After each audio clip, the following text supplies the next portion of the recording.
Shalom, all praise to Yahweh by Hashem Yahweh Shai. Double honest tales of GMS. Alright. And you brothers out there with just doing this work with all faith and honesty. Shalom to you, and keep strong, keep your heads up. And right now we're gonna get into this update, this World War III update. Usually, you know, there's some other news, but this is the main thing we need to be concentrating on, these prophecies right now.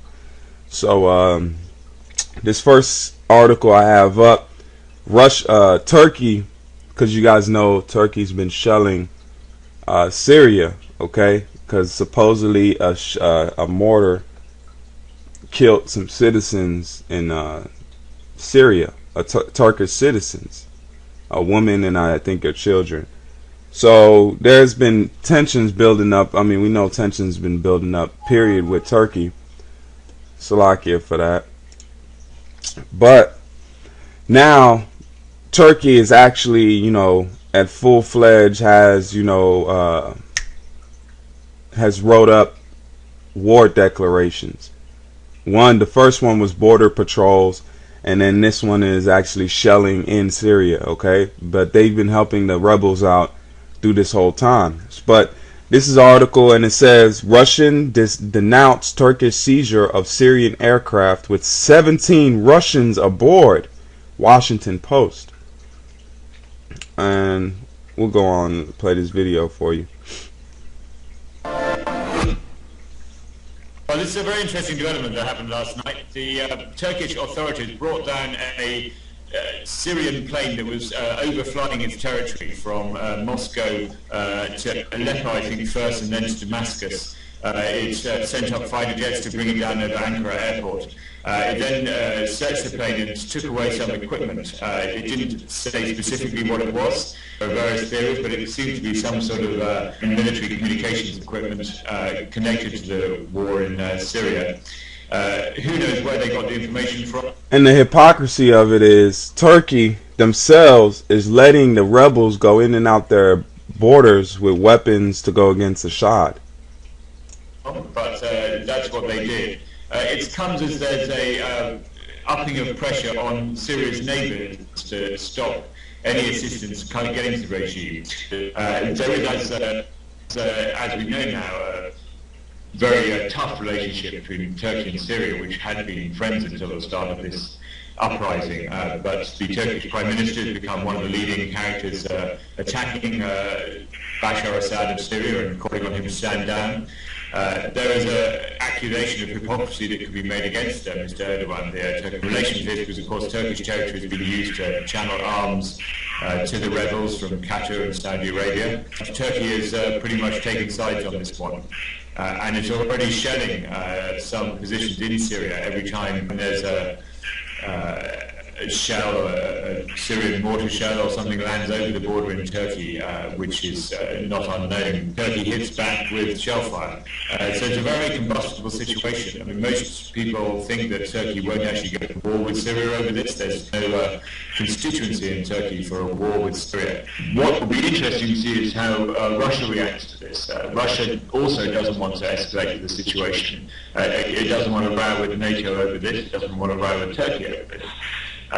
It has its own complaints and issues with NATO and doesn't want to get sidelined on this route, and also doesn't want its own role in Syria to be highlighted too strongly. It's very keen to be playing a constructive role in Syria, even though it's being accused of blocking any sanctions on Syria. It has its own proposals for the Syrian regime.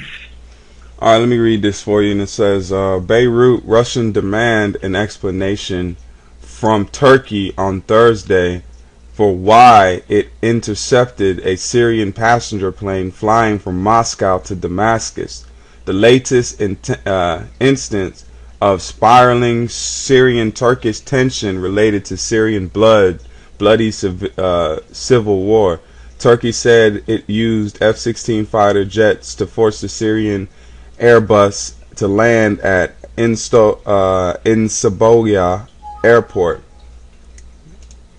in Anaka in order to seize equipment that is believed to was disdained from from us by the Syrian military against the armed anti-government rebels. So this is the first article. I'm going to leave it up. You guys can go read it.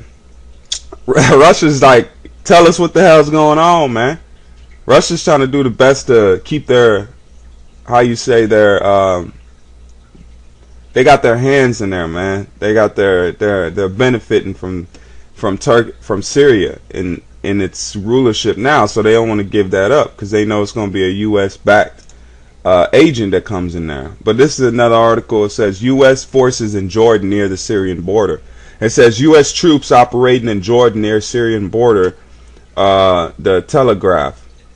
U.S. troops are operating in Jordan near the Syrian border in the biggest fixed deployment of American forces in the region since the end of the operation in Libya last year. Officials have confirmed the 150 troops are intended in the first instance to help Jordan, a key but fragile U.S. ally, deal with the influx of refugees from the fighting across the northern border. They are also preparing for an action that might be needed to secure Syrians' chemical weapons. Didn't that sound like Libya 2.0? That's what the same thing they're saying about Gaddafi. And it says chemical weapons in the event that Assad's regime loses control of them. But if it's like this, if you trust the people you backing, why are you going to go in there and take the weapons from them? Let them have it. If you so-called backing them in their democracy and they're going to bring in that age of peace, let them get the weapons. But they know that they have to go in there and take it from the rebels because they can't handle it because they're a bunch of savages, man. Okay? Ishmaelite savages, wild men. And it says support. Officials say today, the New York Times, and possibility a buffer zone in the southern Syria. Okay, so you guys can read this article. I'm going to get into these scripts real quick.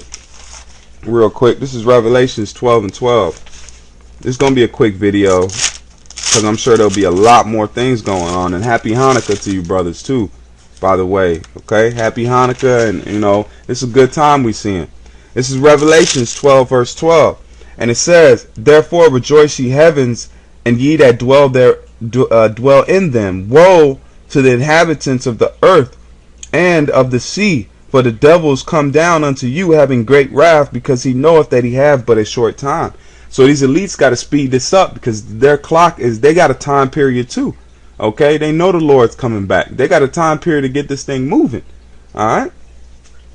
Let's go to 11 and 14. Revelations 11 verse 14. And it says, the second woe is past, and Salakia. It says, the second woe is past, and behold, the third woe cometh quickly. Okay? This thing's moving. We can say it's coming quickly a year ago, even 6 months ago you can say that.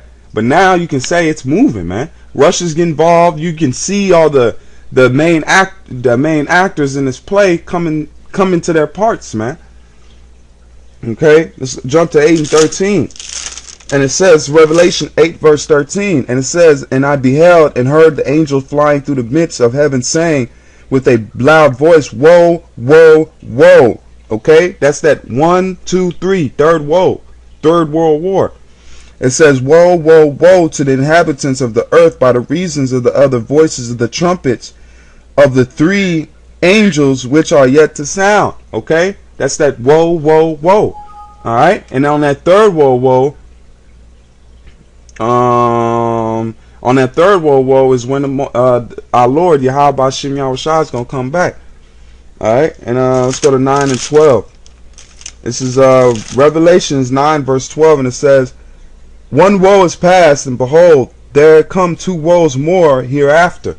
All right, and that second woe is come. Now we're into the third woe, the build up to the third woe.